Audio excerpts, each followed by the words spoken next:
We're going to the bookstore today, so I thought I would come along and do a little video of me browsing for books. I am so excited because I never go to the bookstore. One time I go to the bookstore is for my birthday, so this is a very special moment, and I have so many gift cards and I already have some books in mind, but the rest of the video is going to be like me exploring, seeing what new titles, just not putting any pressure on myself to buy certain books that I may not be interested in, and then we'll do a little haul afterwards. The Barnes & Noble by me is so cozy, and I'm so excited. Some of the books I'm thinking about getting are Heartstopper Volume 5. If you don't know, I'm a big Heartstopper fan, and that series literally gives me serotonin. Like when I'm sad, when I just need something comforting, I either turn on the Netflix show or reread the books. Like that was my first venture into rereading because of Heartstopper, and I've just been rereading books that I've loved since. I've been waiting for Volume 5, what feels like forever. If you're looking for a good, healthy, cute, queer relationship, read Heartstopper. You will not regret it. I'm also looking to get Out on a Limb by Hannah Bowman Young. I read it on my Kindle and I absolutely adored it. It's my favorite book of the year. It's a disabled romance, and oh my god. But hopefully they're gonna have it there, because I know sometimes only certain books go through Amazon. So if not, I'll just get it on Amazon. I literally got it for my best friend for her birthday, knowing I didn't have a physical copy, and so it's been sitting on my shelf for her because she knows how much I love this book and how much I want her to read it. Other than that, I don't really have any other books that I'm looking for. I'm putting myself on like $100 limit. We'll see what we can get. So excited. I never go to the bookstore, so I live through the book girlies who regularly go to the bookstore, because it's like a once in a year experience for me, and I just feel so at home there. Some books I may get, I'm not going to show in this video, like at the end in the haul, because there's currently a boycott going on regarding St. Martin's Press. Any of those books I will not be promoting until the publisher has taken accountability. So in solidarity with the boycott, I will not be sharing or promoting any books by that publisher, and it's in print. I also have my Wawa coffee. I'm so excited. We're just gonna have a cozy little day.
Hi besties, we made it home from the bookstore and it was a magical trip. I gave myself a limit of $100 and I met that limit, so I'm actually really happy that I did not go over. I have a little haul. I got 6 books from Barnes & Nobles. It was pretty packed for a Tuesday, which was amazing. Considering all things in the boycott, none of these books are under St. Martin's Press, so I can talk about them. There were some books that I wanted to buy from St. Martin's Press, but I'm not going to be buying them until after the boycott. Just to stand in solidarity is the best I can. If you want more information on the boycott, I can link some videos, but also if you do a quick Google search, a lot of information is already laid out. I also went to the library to return some books, and I got 2 books from the library. So in total, we have 8 books that I'm excited to show you. These are in no particular order. The first book I got was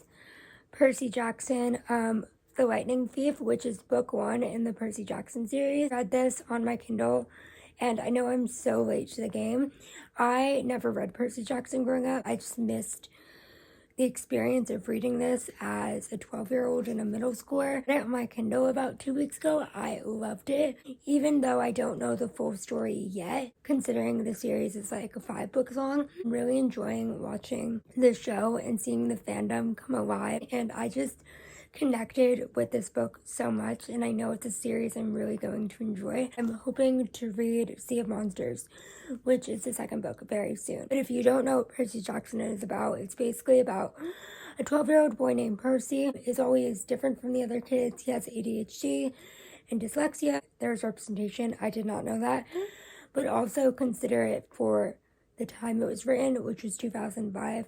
And so some of the language is a little outdated. On a school trip, something happens where he is kicked out of his boarding school, and him and his mother, after he's kicked out, take a trip to a cabin where they've always gone, kind of like a vacation home, and he finds out that he is actually a demigod, offspring of a human and a god. He is considered a forbidden child, so it's a story of him coming to terms with his role as a demigod and meeting all of the other demigods and going on this quest. Is such a fun time. I love the characters in this book, and I highly recommend. So the next book I had never heard of before. I was in the young adult section, as I am, because I love reading young adult. I'm trying to branch out into more like adult genres too, but there's something about YA fantasy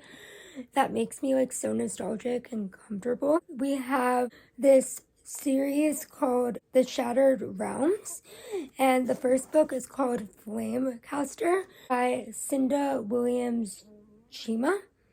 I hope I really am saying that right. I had never heard of this, but the cover looked really cool, and I appreciate that it has each like book number on the spine. Basically, it says, a wizard prince in exile, thirsting for revenge, a girl with a curse, striking back against a ruthless king. Together, they will burn kingdom to its rotten core. I wish it showed more of a description on the back, rather than like reviews. Lee Bardugo, who is the author of Six of Crows, blurbed the back of the book. So I feel like I'm gonna love it, because I love Lee. The next book I got was Aristotle and Dante Discover the Waters of the World. I read Aristotle and Dante Discover the Secrets of the Universe back in 2021, and it was one of my 5-star reads. Recently watched the movie adaptation, and although I like the book a little bit better because of the character depth, this I've been wanting to read. I've heard very mixed reviews, and how Benjamin Alire Sańez handles some topics, but I still love these characters, and I want to know more in the story for myself and formulate my own opinion. I've been waiting for the paperback to come out of this book, and it finally did, so match with my other copy. Next book I got was actually just found it yesterday, like on a book list, and then the first book I saw when I walked in on the table was this book, so I thought it was fate. This book is called Sam by Allegra Goodman, and it seems like a literary contemporary like fiction. I'm really getting back to my roots, because contemporary and like emotional stories is really where I started my love of reading. It says, there's a girl and her name is Sam. Same. So begins Allegra Goodman's wise and moving novel, the intimate story of one girl, an unforgettable meditation on class, parenthood, addiction, lust, and the irrepressible power of dreams.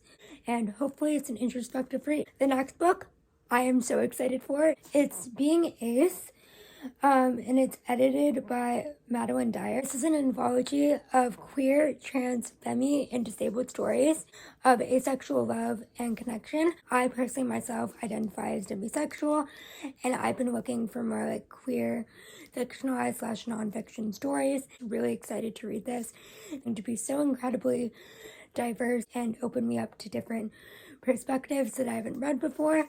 I feel like I'm missing a book. I got Heartstopper Volume 5 because Heartstopper is like my comfort series. Like that is the one book I went in to get. Heartstopper is one of my Roman empires, if you will. The beauty for me of life and love and being seen, and it is my comfort reread. So I'm excited to continue Nick and Charlie's story. From the library, I got Together We Rot by Skyla, Arndt. I have been seeing this book everywhere in my recommendations on Storygraph.